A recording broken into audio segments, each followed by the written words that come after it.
Welcome. This is Impact 2022, and I am your host, Nathaniel.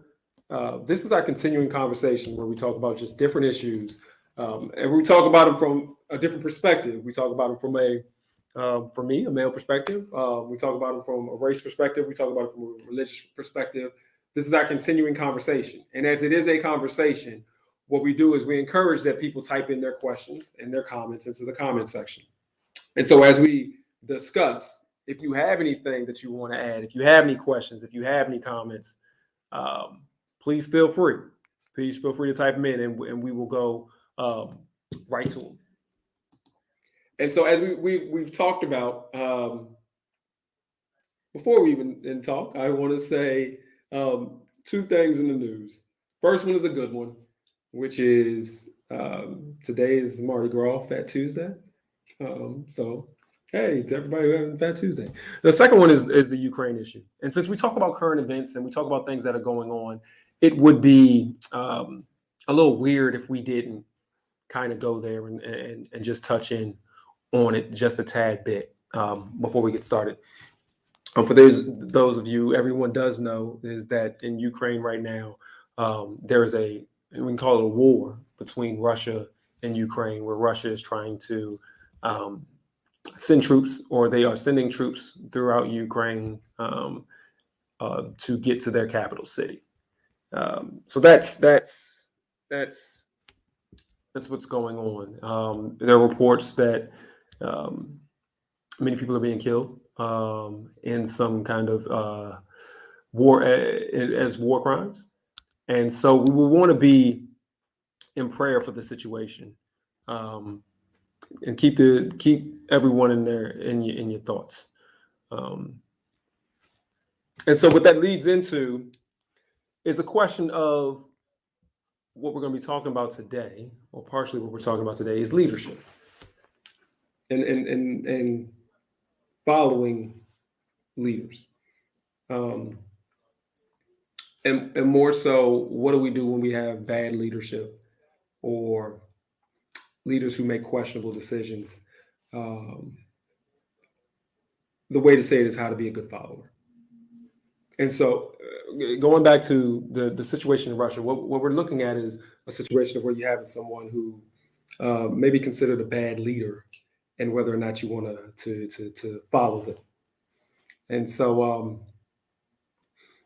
have a guest and bring them in and just have a quick conversation about what's going on. Hey, Steve, how we doing today? Good evening. Good evening. All right, what's happening? All right, just real quick, as because I just had a quick moment, we wanted to get to the current event first. Any thoughts on what you're seeing in Russia and Ukraine? Oh man, yeah, it's I don't know the history that well, but it looks like a bullying situation to me, and extremely unnecessary cause of destruction, harm, and death. But again, I don't know the 100% clear history. But what I do remember, if I'm not mistaken, that Ukraine used to be a part of the USSR, which was like the entire Republic of Russia, which Russia pretty much led. And I'm assuming that Putin wants that again, and he wants to make it like a dominant world unified country again by any means necessary. But it's not funny at all. But I was telling somebody the other day that when he was, giving his message to the world or to the people, that he really he was like a real life Cobra Commander. Like, you remember G.I. Joe, like Cobra Commander will say, domination, he would just talk like he's going to take over and all that. And when he threatened the other countries that interfered, I'm like, yo, he sounds like an 80s cartoon villain. Yeah. And, of course, the part about that is like, okay, we knew all that stuff was fake and nothing like that would ever happen because it was a cartoon. But this dude is really doing, some damage to a country that, didn't provoke him, or I'm not sure. Again, I don't know the history, but it does seem, and you go back to Revelations, it looks like one of those wars and rumors of wars type thing. Mm-hmm. So it's like, really uncomfortable, in my spirit, because other countries are going to interfere. And, what we don't want is a war. I never wanted to be alive to see a World War III. Yeah. And that's what it's, because I think there are a few countries that sympathize with Russia, like, oh, I understand why they're doing it. And it's just a nerve-wracking type thing. Yeah. That hits in with where we're talking about bad leadership.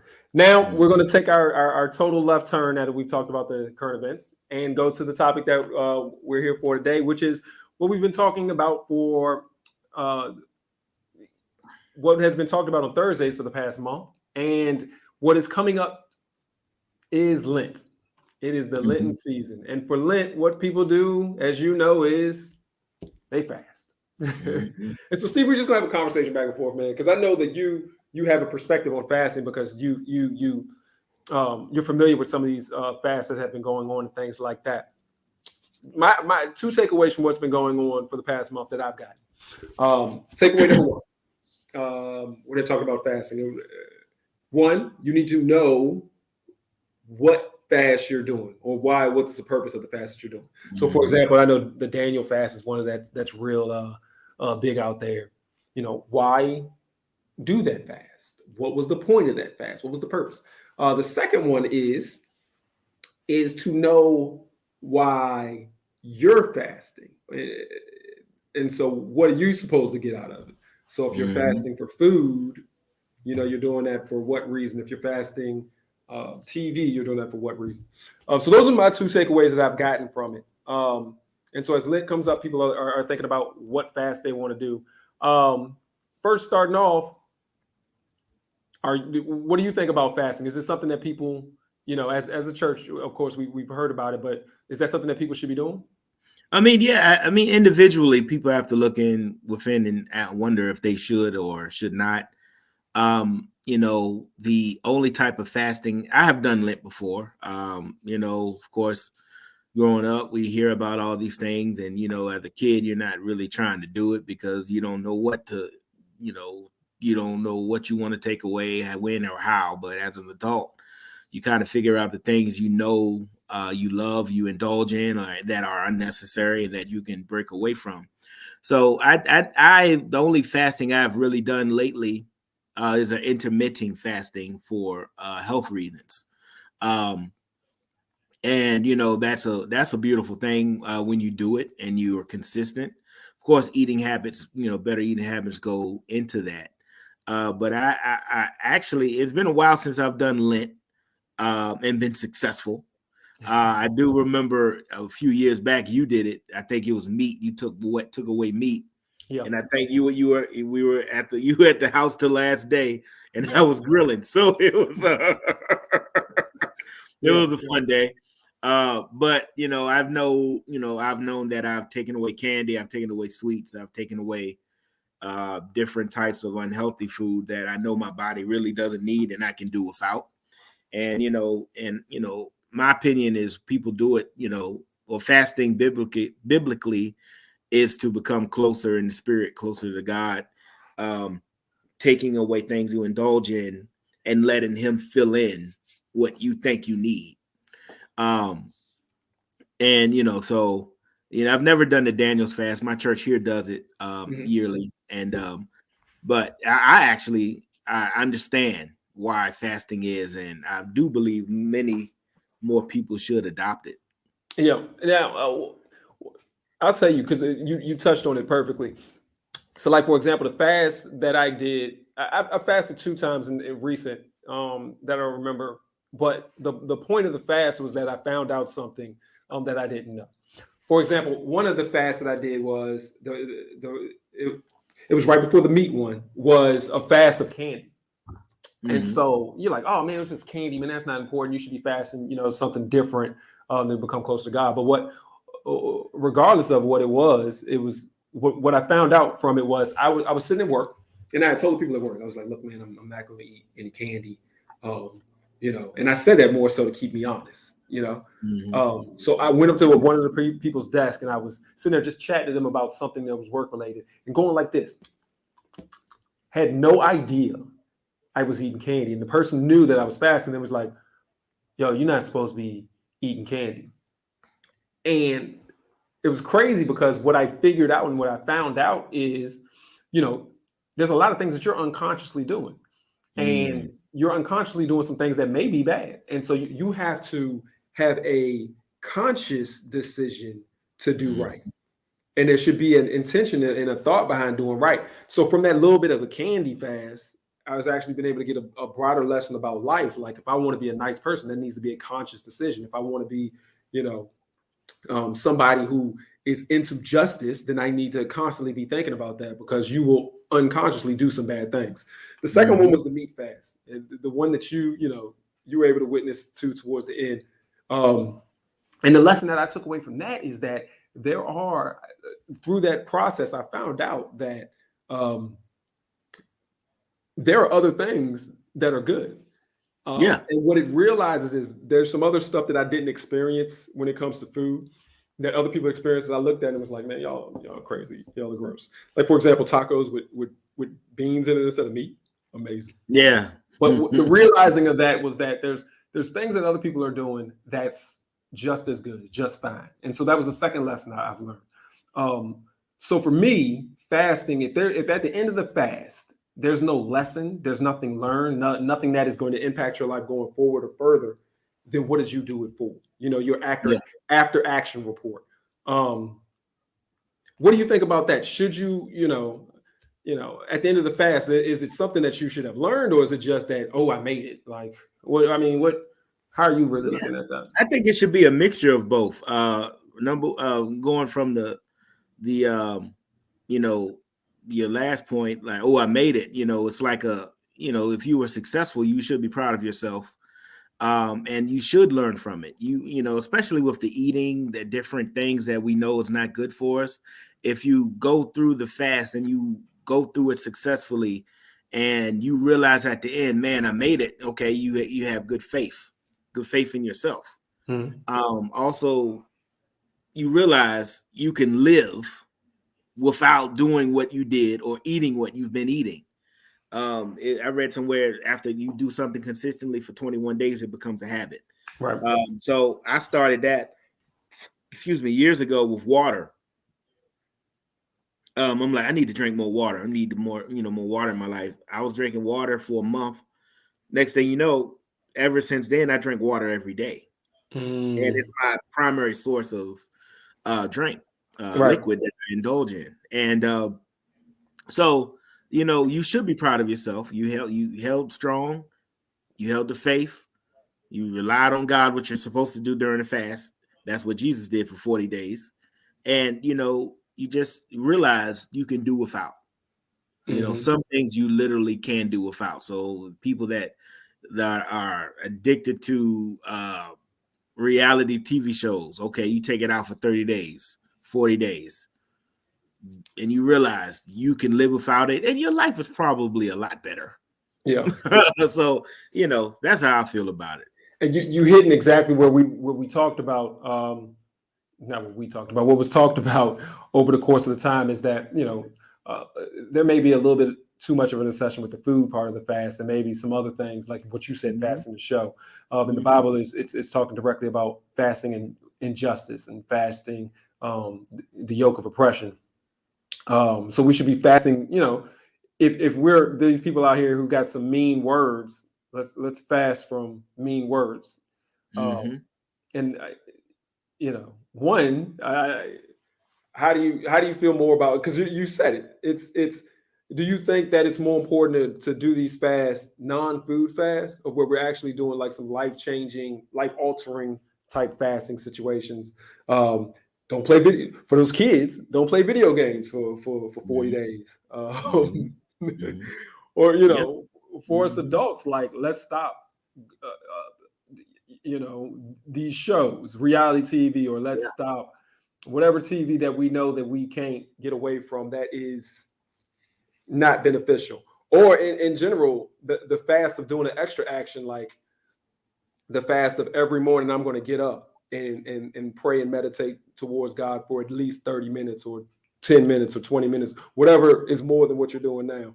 When you look at those, as you said it, is that more important than the food thing? You think we should be concentrating more on that? Without a doubt, yeah. Behavioral is definitely more important, because behavioral comes from the spiritual, and the spiritual, vice versa. So I think if you change a behavior, you become more spiritual. So we can go back to the example of reality TV. Some of that stuff is trash. Like, it's really trash. You literally have women fighting each other. The whole gist of it is women fighting each other, saying with their friends, falling out, physically fighting, throwing drinks, and then people that watch that show absorb that behavior and push that behavior out, and it's okay. Yeah. That's not Jesus. That's the opposite of the spirit realm, of what the Lord wants for us. So if you cut that out, come on, man. A quick story. In 1990, you remember this, the Ninja Turtle movie finally came out. So we have the toys, we watch the cartoon. Right. You and I talk about the cartoon at church on Sunday, and we just like fixated. And the cartoon comes out, and it was amazing. Yeah. So my brother and I were watching it when it came out on video. So, he thought he was Donatello one day. So we had a little stick behind the glass door that, kind of locked it and secured the door. He got the stick and was thinking he was Donatello. Whoa! And he hit the light fixture at the ceiling and broke it. Yeah. And Mr. Wilder was very displeased. So you portray what entertains you. Yeah. And that was a kid situation, but women look at those trashy stories about the wives that don't play basketball, but they're basketball wives, and then the hip hop, they don't have one hit, but for some reason they're on a hip hop and love show, and it's clearly the opposite of love. So they behave that way in the streets. They behave that way at work. They behave that way in their relationships because they see it on TV. Yeah, and where is that good? Like, where do they? What do people say? Where they do that at? You absorb that behavior, and it comes out in some kind of way, and society says this is entertaining, but then now it's taking over your life. So taking away binging shows like that will take that mindset out of your head, and and it's not even. I mean, that's just an example. You can think about a DIY show. Oh, I got to fix everything myself. And then you're like Bill Cosby. You remember on the Bill Cosby show, he thought he could fix everything, right? And he made it worse. So it's like it could be that way too. Like, right, you're right. It infiltrates your mind. Yeah. So I think behaviorally, it's more important. I think like the food, and stuff like that is kind of a practice, or just like an example of what you could do. You're hitting right on it, because my homeboy, my homeboy Will. He came, he basically said the same thing. I was over at his house talking to him, just chatted up, and he just randomly came out and was like, hey man, those shows with all those gangster movies and stuff like that. He was like there's a show Snowfall on right now. He was like, man, I'm not doing that no more. I'm not watching any of those anymore, because he was like, it's just not good for me. Like it's getting in, it's getting up in here. And you're making the same point that you're making. It's not even a fast. That's just a lifestyle change. Like, I'm not going to do this. So I think you're making a great point of what's going in and how it affects your actions. We got a comment here where it says fasting should encourage you to be different, to live different. The fast should move you to an action. Yep. Go ahead, talk on that. The fast not being the action, but the fast moving you to act will be different.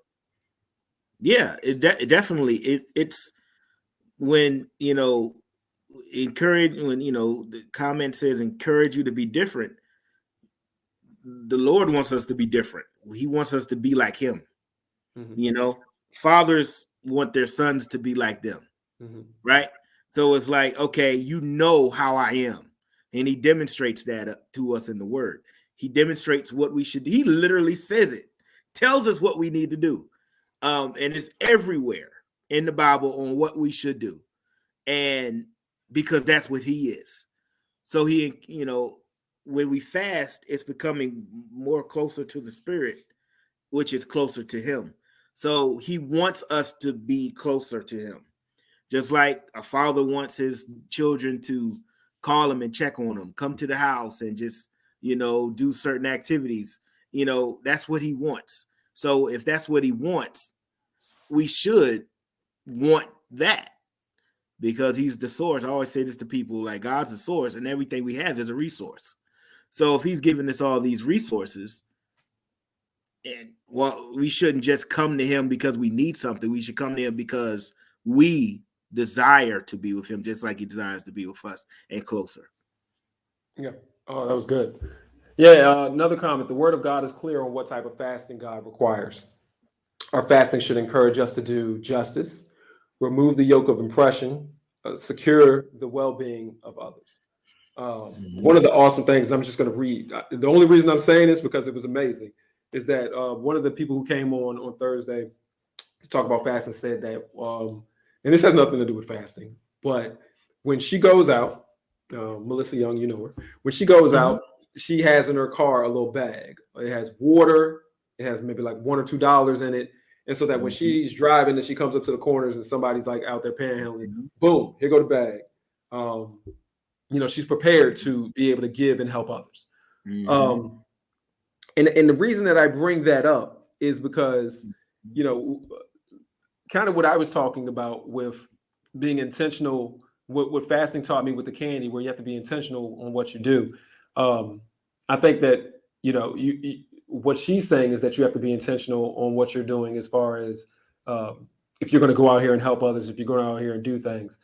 And I believe that fasting, to kind of circle it all back, fasting is like going to, I don't know, what the Army goes to, basic training.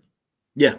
So it should only be your basic training to get you ready for what you're going to do post, So like the fasting of some food should just be like, all right, well, I'm fasting of this food so that now I can understand or focus on doing whatever. Or if you're fasting of the television, then it's so that you can go forward realizing you don't need to be watching 10 hours of reality every single week. Maybe you need to do something different, or you can see how you are with that versus not being with that. So yeah, it should lead to some kind of action going forward. What, and so the question now becomes, just for everyone who may be listening or everyone who may be thinking about a fast, you've given some good ideas. Give me an idea, not young, because we're not that young, but a person our age, or in our age group, the millennial groupish. I really don't consider us millennials, but that millennial groupish area. What's a good suggestion for a fast that you would think? We're not millennials, fans, because we're not millennials. We're not millennials. I would not ever say we're millennials, but I mean, for the younger crowd, like the millennials, they're different, man. So I would suggest to them, because those are the gamers. Yep. They play games and they have the headphones and they game so much that it's literally now a sport. Yeah. So maybe gaming. Social media, and that's for Gen X folk too. Social media is big. Like, I was looking at my phone, and I'm guilty of this. I'm guilty of it. I was looking, my phone gives me a report on usage. Yeah. And I was looking at my usage. It said, okay, video apps, social media was the top. Email, stuff like that. And social media was at the top of like 70%. I said, what? I'm on that much? Like, so, and all you do is Yeah. Scroll. Yeah. You scroll so much that you see the same thing at the end of your scrolling that you started with. It's like a circle. So that's a big one that a lot of people that I actually do know use as one of their fasts. They get away from social media for 40 days. Yeah. And, you realize how much you don't need it and how much life was better when we didn't have it, because we're not being nosy, looking at other people's lives that really aren't our friends. You could be doing something else more constructive. You could be talking to somebody on the phone that you don't have to, always chat with them on social media, and maybe you can read or something like that. So that would be my biggest, especially for the young folk. Social media, the gaming, the eating is more so for the older folk that need to eat better.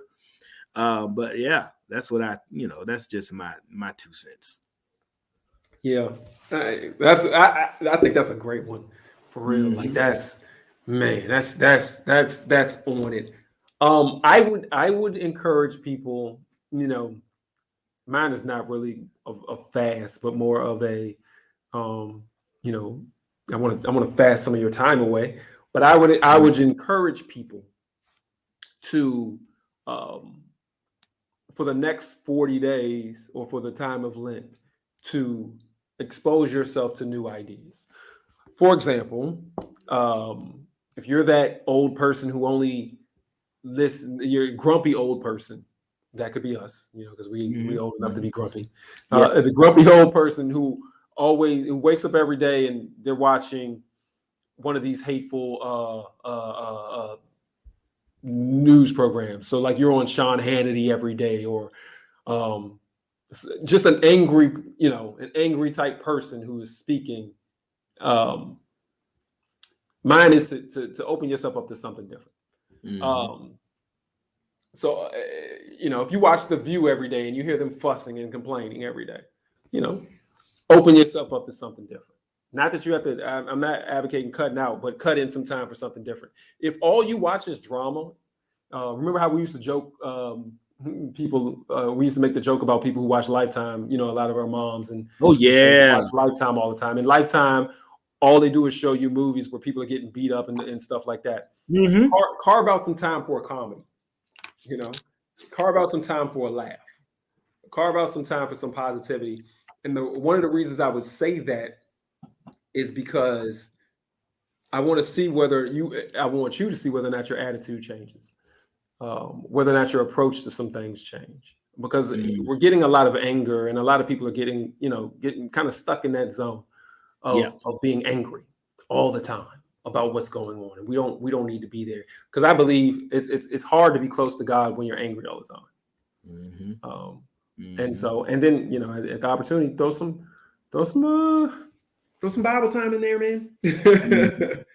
And so that's the main thing is I would try to fast that anger and put some more positive stuff in there, or put some diversity. There's a lot of people who they get all their news from Facebook. That's a terrible idea. It's very, very much so.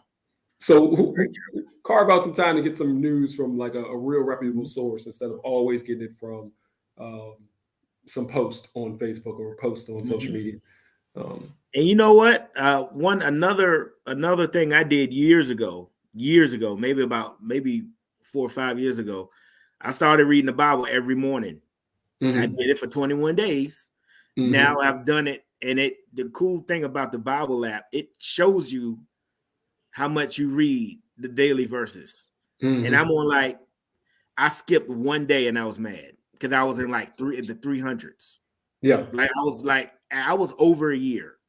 It was in the high 300s, and I missed one day, and it started me over at 1.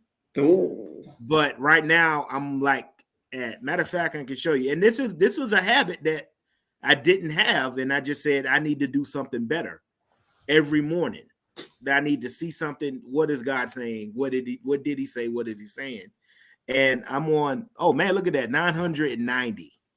Wow, that's amazing. So, yeah, and if you take that day out that I missed, add another 360 or 70 to it. Yeah, man. So that's another tip for the folks. So That's positive energy. I mean, that's easy. Like that doesn't even take, in some situation, that doesn't even take 30 seconds to read the Bible verse of the day. And you get something that the Lord said, and it makes you think different. First thing in the morning, after you pray, before you pray, you just read the Bible app, the verse of the day, and go forward. So, man, that's good. Man, those some amazing numbers. Last comment. Our time has gone away, and this has been. I don't know if anybody else likes it, but this has been productive for me. Jesus fasted to spend time praying, hearing from his Father, studying the Word. His fast gave him the power to withstand Satan and temptation. Oh, yeah.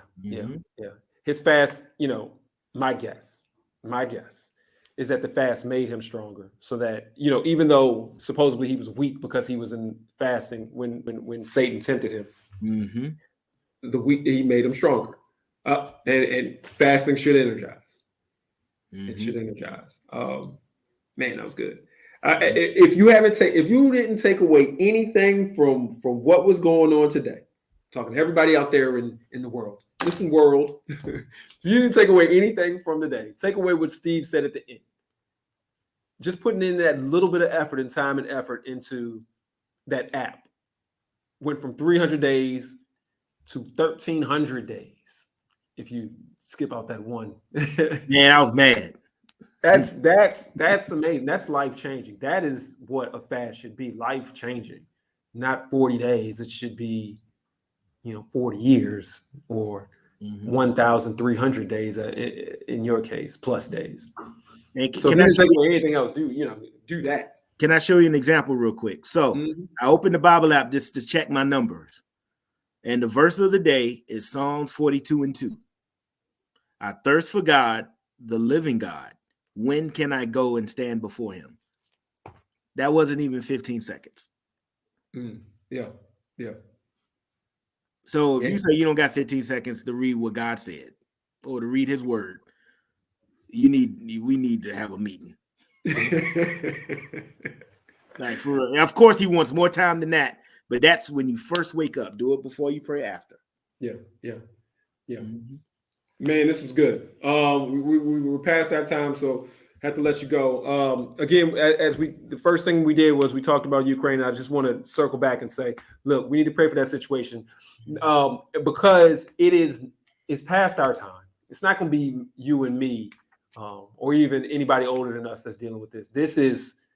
It's dangerous for our kids and our nieces, our nephews, our cousins, anybody who's in that younger age.